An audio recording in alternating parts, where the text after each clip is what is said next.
4.22.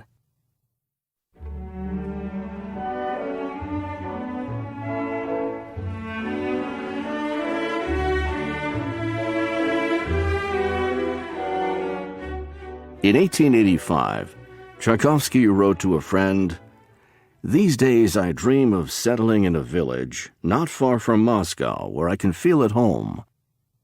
First, he rented a small house in the village of Maidanovo. But Maidanovo was too full of tourists in the summer, and Tchaikovsky had too many visitors, when what he wanted was peace and quiet.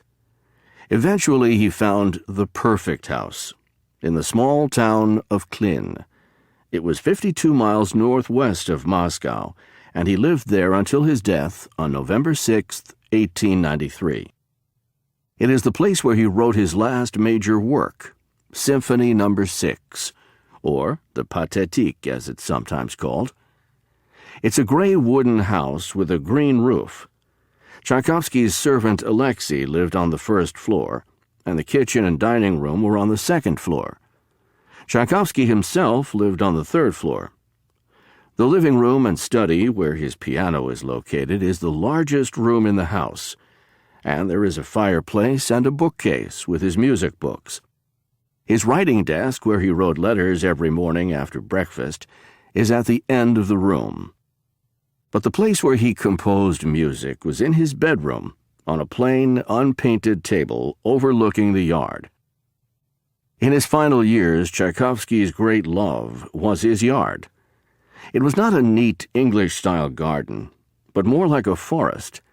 He adored flowers, particularly lilies of the valley, and after his death, his brother Modest, who had decided to turn the house into a museum, planted thousands of lilies of the valley around the yard.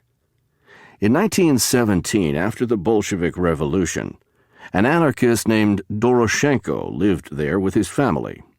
People say that he fired shots at the portrait of Pope Innocent hanging in one of the bedrooms. He was finally arrested in April, and the house became the property of the state. Since 1958, the winners of the annual International Tchaikovsky Competition have all been invited to come to Klin to play his piano. And there is a tradition that each musician plants a tree in his yard, in the hope that, like his music, it will remain beautiful forever.